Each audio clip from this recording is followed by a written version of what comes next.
This is an article by The Hill entitled Biden Faces Pressure from All Sides on Israel. I'm going to read it and then give my commentary as per norm, and we'll go from there. President Biden is coming under pressure from all sides as he seeks to navigate the latest violence between Israel and the Palestinians, a perennial political problem for U.S. presidents. Biden is facing attacks from Republicans for not doing enough to support Israel, and from progressives who say he needs to get much tougher with the government of Israeli Prime Minister Benjamin Netanyahu. The president has put negotiating peace between Israelis and Palestinians on the back burner of his foreign policy, in a break from past administrations. I actually don't mind him doing this because the United States, for as far as it has its head up Israel's behind, is not going to negotiate a peace deal that is anywhere close to being even between the two factions of Israel and Palestine. We have too much of a vested interest, so I'm glad that he put that on the back burner.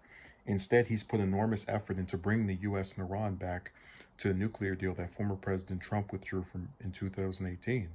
Republicans oppose any rapprochement with Iran, and the latest outbreak of violence between Israel and Hamas, the U.S. designated terrorist organization backed by Iran, is further fueling their criticisms.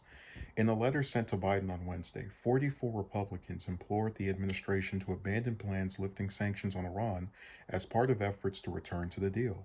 They argue cash flowing to Tehran finances rockets being fired into Israel. In light of these recent attacks by Hamas against Israel, the United States should take all steps necessary to hold Tehran accountable and under no circumstances provide sanctions relief to Iran, they wrote.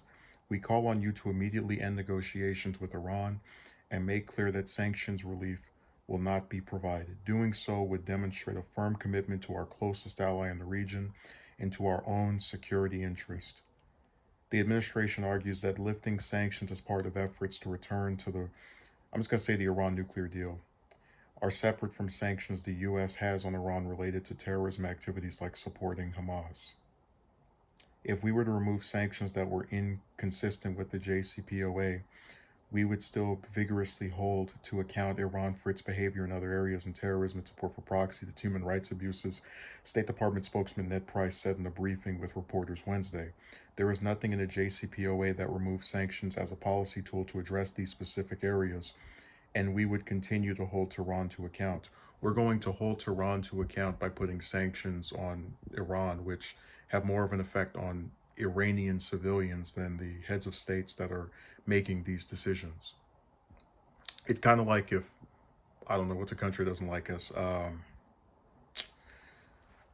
We'll just use Canada as an example. We're not enemies or anything, but just as an example with Canada, we're going to put sanctions on the United States to punish and hold Washington accountable for what they've done.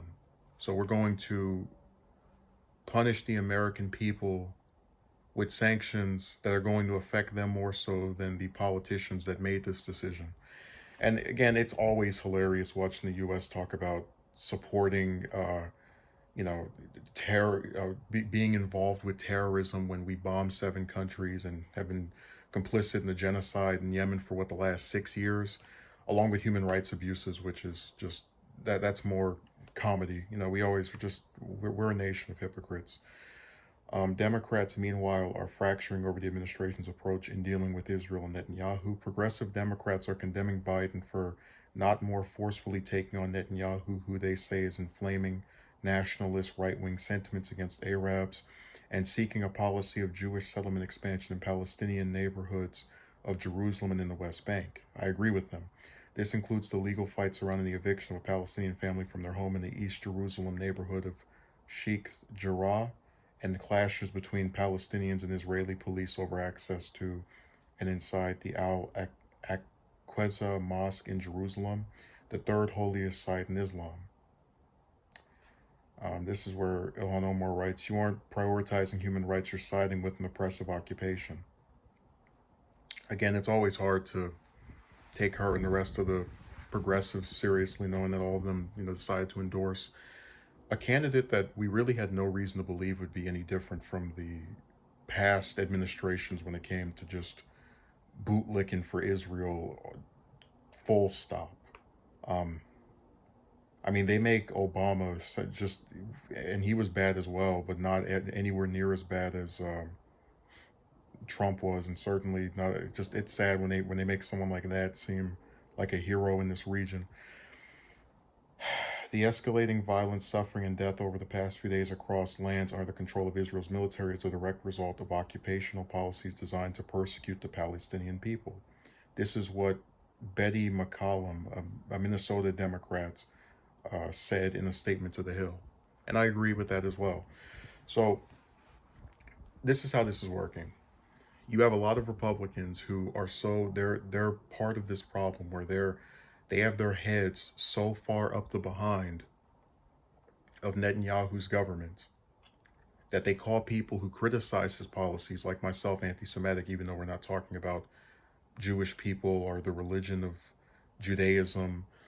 And they use that as a smokescreen cover for treating other human beings, the Palestinians, like garbage.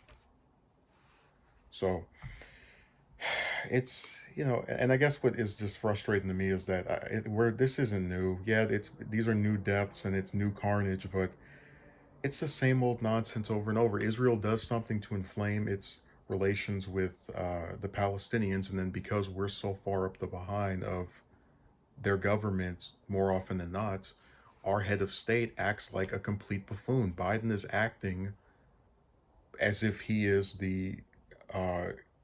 I don't even know, the Israeli ambassador to the United States as opposed to the American president. This country uses money that it gets from the United States to engage in acts of terrorism against people that live in its own borders.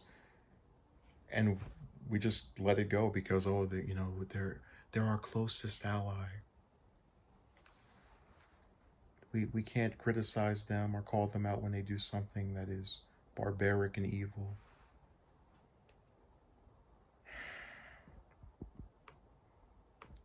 Now, my favorite part of this article is where they talk about the human rights abuses of Iran. The United States and Iran have a lot in common with each other, as far as their governments are concerned. And they don't want to address that. They think because they don't have a supreme leader, you don't have the same kind of policies and screwed up behind the scenes acts taking place. And it sucks because, I would give Biden credit if he actually tries to get back in the Iran nuclear deal, and does lift sanctions. I think he should lift all of them off of Iran. See, our problem with Iran is just, again, inherited beef. We have a problem with them because they have a problem with Israel, and they have a problem with Israel's treatment of Palestinians because they have connections to the Palestinians with Hamas. So it's just a never-ending game of us supporting barbaric acts that if they were done by any other country, it would get called out for. Like, imagine if Iran, right now it came out, the supreme leader has ordered a bombing of, I don't know, 200,000 people or just some number of people in Tehran or in some other part of the country. The United States say this was an act of terrorism. This government is acting completely barbaric. Da, da, da, da, da. But because it's Israel, they get away with behaving like demons, and they get to use their religion to obfuscate from legitimate criticism, such as the ones that are being directed toward Netanyahu, Biden, and the rest of the clowns who are either directly involved with this or complicit in it. And I'm going to go look at that Republican letter, the one that had the 44 of them sign on to it, and I'm going to see who were the 6 that, actually weren't acting crazy and decided to try to maybe not look at this completely with Netanyahu's behind in their face. So I'm glad Biden's getting pressure from progressives. I just wish that they would actually, maybe not endorse him if he runs again. Stop supporting candidates that keep the same status quo going over and over. Too much to ask for, I guess so.